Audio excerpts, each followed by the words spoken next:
इस जन्म में भी गुरु है, गुरुपद है आपको। उसका ट्रेलर है ना? गाने और ट्रेलर गाने बोल ऐसे भी हो रहा है ना? 28 नवंबर।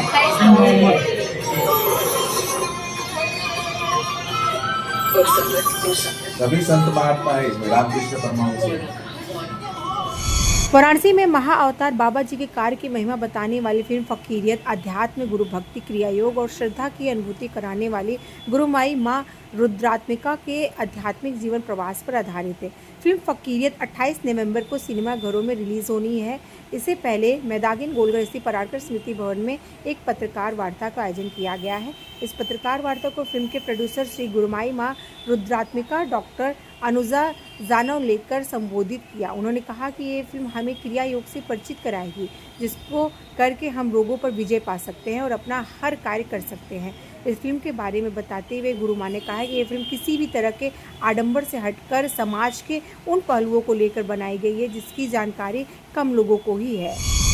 ये गुरुमाई माँ रुद्रात्मिका, मैं मुंबई से हूँ और ये जो मूवी बनाई है ये आदेश से बनी है। महाअवतार बाबा जी के आदेश थे इस मूवी के लिए, तो ये मूवी बनाई है। और इस मूवी की खास बात ये है कि सनातन का धर्म और महत्व बताने वाली ये फिल्म और पाखंड का निषेध करने वाली ये फिल्म है। इसमें बनारस का बहुत ज़्यादा उल्लेख है कि बनारस में किस तरह बाबा जी का कनेक्शन रहा है, बाबा जी ने किस तरह यहाँ दशाश्वमेध घाट पे कैसे वचन दिया था कि मैं युग के अंत तक देह रखूँगा और इस देह के माध्यम से ही लोगों के संरक्षण का कार्य करूँगा, वो इसमें दिखाया गया है। ऐसी बहुत सारी बातें जो अनकही हैं, कहीं नहीं बताई, लोगों को पता नहीं है, ऐसी बातें रहस्यमय अद्भुत बातें इसमें हैं। और इसके जो मतलब प्रोडक्शन हाउस है उसका नाम है भद्रबाहु डिवाइन क्रिएशन। और ये भद्रबाहु नाम भी है वो बाबा जी के भी गुरु है, उनका ये नाम है।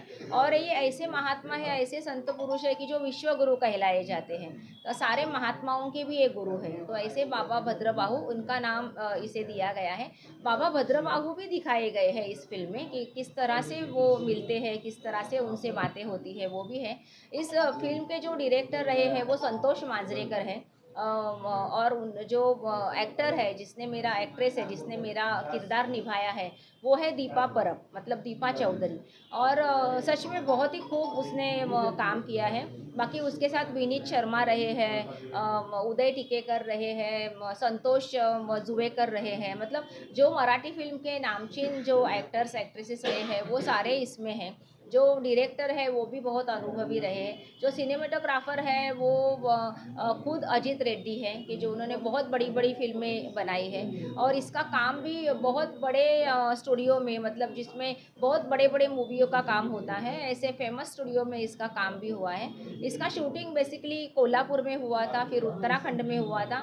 उत्तराखंड के ऐसे भागों में जहाँ पे कभी भी शूट नहीं हुआ था, मतलब महाअवतार बाबा जी की गुफा है, पांडव खोली है, ऐसे जो क्षेत्र है कि जहाँ पे कभी कोई कैमरा नहीं पहुँचा था, ऐसी जगह पे शूट हुआ है। और वो सारी जगह इसमें दिखाई है कि जो कभी नहीं लोगों ने देखी, तो वहाँ पे हुआ। और फिर मणिकर्णिका घाट अपना काशी का, यहाँ पे शूट हुआ है। मणिकर्णिका का महत्व इसमें बताया गया है, किस तरह से जीवन का अंत होना चाहिए और पूरा जीवन किस तरह से होना चाहिए, ये इसमें बताया गया है। तो ऐसे एक ये मूवी है कि जो जब सेंसर बोर्ड में गई थी तो उन्होंने कहा कि ऐसी मूवी नहीं बनती है कभी, ये बहुत ही अलग मूवी है और ऐसी मूवी आनी चाहिए।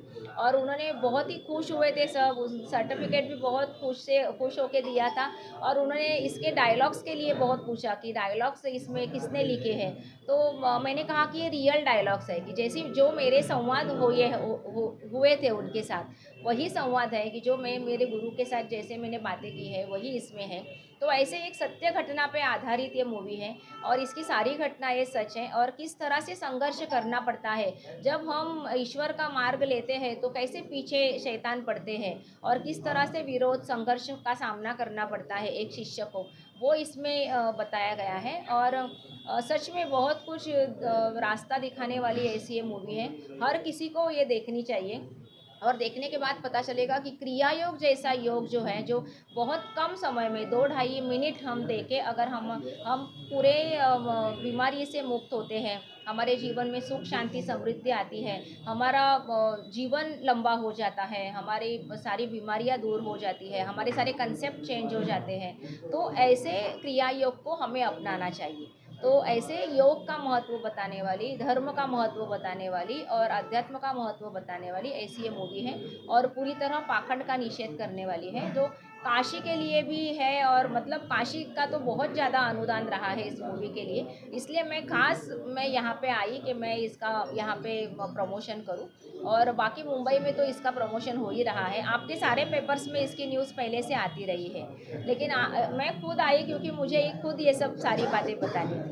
हाँ, 1 मिनट है, मैं इनका पहले जवाब देती हूँ। ये जो इसमें बहुत सारे संत महात्मा दिखाए हैं, जैसे महाअवतार बाबा जी है, फिर लाहिरी महाशय है, फिर योगानंद जी दिखे हैं इसमें, रामकृष्ण परमहंस दिखे हैं, श्री स्वामी समर्थ दिखे हैं, शंकर महाराज दिखे हैं, माँ अण्णाई दिखी है, बाबा काल भैरव दिखे हैं, तो माँ काली भी दिखी है। तो ये सारे जो दिखे हैं वो जैसे उनके दर्शन हुए थे और जिस तरह से उनका मार्गदर्शन मिला है, वो उनकी सच जो बातें हैं, मतलब उन्होंने जो कहा है वही बातें फिल्म में दिखाई है। तो ये देखने के बाद लोगों को पता चलेगा कि कलयुग में भी इस तरह से किसी के दर्शन हो सकते हैं, और ये इतनी सारी बड़ी बड़ी शक्तियाँ हमसे बात कर सकती है और हमें संदेशा दे सकती है। तो बहुत अलग और बहुत बड़े संदेशा इस फिल्म में दिए हैं, और लोग देखेंगे तो हर एक सीन जो है वो एक संदेशा है।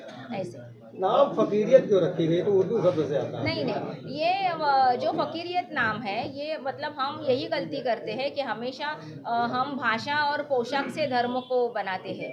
तो ये भाषा को आप धर्म से मत जोड़िए, क्योंकि ये एक भाषा है।